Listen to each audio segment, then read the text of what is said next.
What is up, guys? Hello and welcome to another figure review. Today I'm going to have a look at something else, something different. So I'm always very exciting when I'm not looking at an SH figure art or Figma. Even though I like these lines, I love these lines, it's always exciting to look at something new. And this is not, this is still Bandai, but this is the NXEDGE style EVA Unit 01 test type from Neon Genesis Evangelion. Oh, there it is. I was looking for a logo where the name is listed. But basically, when I did my little news video about all the things that would come out from Bandai and SH Figure Arts and whatnot, we saw this guy, and I already said back then that I'm not really that much invested into Neon Genesis Evangelion anymore. But he looks cool. It's more of a chibi mode Eva figure, but that's fine. It's something different. It's something else, and I like different stuff. So let's have a look at him. Well then, this guy's a lot smaller than I had expected. How small though? Well, let's have a look. He stands at 10 centimeters to the top of his head, which means 4 inches, and if you want to count his horn, that would be about 11, a little over 11, so almost 4.5 inches tall to the tippy top of his horn. Now, overall paint detail, for such a small guy, it's very nicely done. You see like all the mechanics. They molded all of that. The eyes look good. Is the mouth metallic? No, it's just like a gray paint job. I think it is. Anyway, it's hard to tell. I think it is a metallic paint job after all. So that's cool. Everything else is done in a slick purple, and the black in the forearm is a little bit more shiny than the flat black on the arms. I don't know if that's like correct. If that's like 100% show accurate, but I don't know. I like it. I always a big fan of like conversions. You have the metallic over here, you have the flat purple, you have the flat black, and then you have the more shiny black over there for a little bit more contrast. So that's cool. And you got some more down at the feet. So let's get to the articulation. Okay then, so articulation of this guy is very impressive actually. I just played around with him a lot and there's a lot of nifty things going on. But first things first, the head is on this entire piece, like, I don't know, it's like, it looks very mechanical and looks like it fits right in there, so it doesn't bother from it anyway. You have what I think is a ball joint in the head itself. So the head has full range of motion thanks to the ball joint, gets blocked, of course, on some parts because it's a big helmet. Shogun helmet, we already established that. You have a hinge over here, and you have a gap in the back, so that's like the theme of this. You always have parts that have big gaps left in it when you move them apart, but when you move it together you can't see anything, so that's fine. But yeah, there you go. You have the hinge over there, it goes forward all the way. And then at the shoulders, once more, you have this nifty little hinge over there.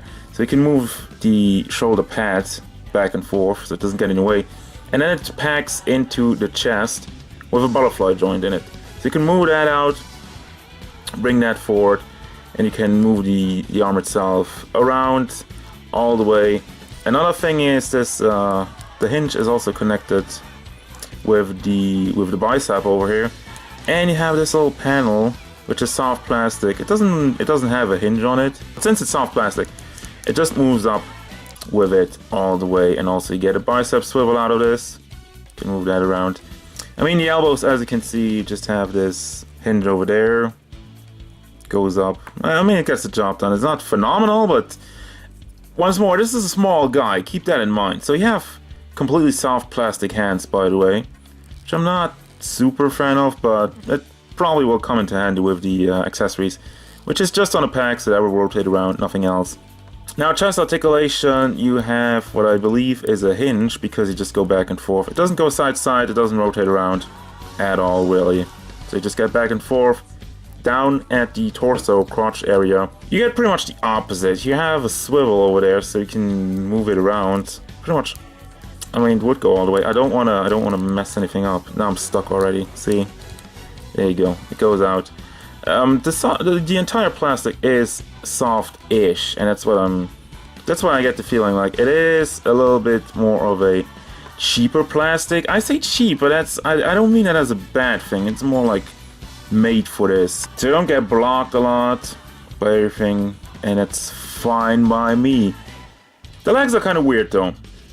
You have, let me take that off, you have basically just a ball pack in there, which is connected with this weird piece that just kind of goes out to the side. Problem with that is, goes for, I mean, the good thing about that, goes forward all the way, and it goes out to the side also, and it's just on a ball, which is pretty impressive. The problem with it, it doesn't really go back, because this entire piece is blocking it. I kind of thought it would rotate with it, but there's no rotation in that. Maybe that was planned to put some rotation in the piece that's connected to the crotch, but there isn't. Anyhow, the knees are pretty damn good to get all this motion. They go out all the way. They don't look great, but once again, it's like modeled. You have this piece over here to cover it up if you're just moving out a little bit. And of course, if you tuck them together like that, there's nothing to be seen. And then we have a simple ball joint at the feet. Once again, it rotates so you don't even see it at first. And then you pop it out and it's like, oh, but you get all this range, and that's what's impressing me. And it's just because it's molded that way. There's something I overlooked. There's some mouth articulation. And I say articulation because it's not really, there's no hinge or whatnot. But getting over to the accessories also, you can pull this out. And by pulling this out, you can just pull it out a little bit if you want to have like an open mouth pose like that. And after that, it pops off actually. Why does it pop off? Because you get this, and that's a smooth transition over to the accessory part, because that's an accessory. And just slide this in, if I can do it real quickly. I don't think it's in correctly, but that's basically how it looks. I mean, of course, if you get it in correctly, you won't see the purple part up there. You should probably take the hat off to do these things, but yeah, anyway, accessories. You have the regular assault rifle in a nice metallic. It is, was it completely gray in the show? Somebody help me with that. I don't remember if it was completely gray. Same goes for the knife. I feel like the handle should be painted. I might be wrong though, I might be wrong. So feel free to correct me if I'm wrong on that. You also have the power cord, where I feel like there's the coloring is right. Can you even, yeah, it just goes in the back over there. And then you have this piece where, there's something to connect this actually. Oh yeah, the base. And then you have the sniper rifle, I think it was a sniper rifle. Let's just call it the brick gun. Looks nice and detailed. Once again, I'm not sure on the painting. I don't know. It is a more smaller style, it is more cutesy style, so maybe that's intentional. You have the two hands to hold the guns, basically. I mean, you have a trigger thing on both, so there's not much guessing to what that's for. And then you have a base. Now, it's interesting with this base, they've already set up like a lot of things for future releases. First of all, as I've seen in the instructions, you can combine these bases. Obviously, on this part, on the sides, because you're gonna have the other EVAs coming out, and you can also like wall them in. You can also flip it upside and make like a training stage or something, or you can pile them up and make a tower with them. Because you have 3 of those, I will only show you one.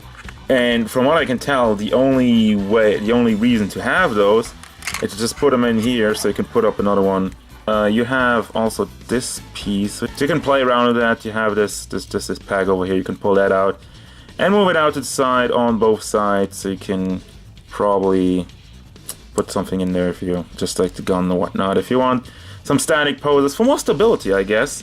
But you also have the one with hinges.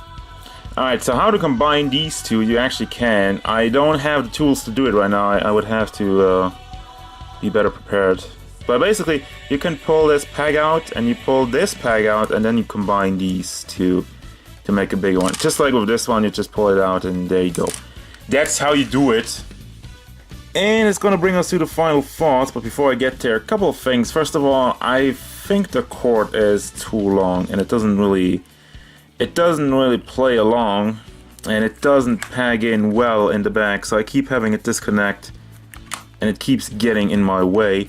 That's a little bit of a bummer, a little bit of a nitpick. It's not really a bad thing about it, just like, yeah, I wish the cord would be smaller. Another thing is that this part over here, I didn't even notice that, but you cannot rotate the joints up here or there. So it's always like this one is always pointing like that, and this one's always pointing like that, no matter how you put it, which is stupid. I don't like this. Why can I not rotate one of these to line them up at the same way? Well, all of that aside, final thought, I really like this guy. Honestly, I would have even preferred for them to do just a regular one instead of a chibi one, but the chibi one is cool, the chibi one is fine. Overall, the fact is, I'm really impressed with all the articulation and all the detail that went into this guy, and I'm definitely looking forward to getting more of these. So basically, I do recommend this one. It's not really a must-have, but it's interesting. It's an interesting new thing. It's a chibi, it's a small one. The articulation is very well executed, and there's a lot of cool stuff that comes with it, and a lot of posing options just with the base alone, and you got the quartz and you got the weapon. So I do like it, and I think they clock in at around 30 bucks, and you know, for 30 bucks, I'm alright. I think the value overall is good. As usual, guys, thank you very much for watching. Don't forget, if you enjoyed this review, feel free to hit it up with a like, and maybe subscribe to the channel so you can stay tuned for more figure reviews, gameplay stuff, and whatever EVA-01 wants.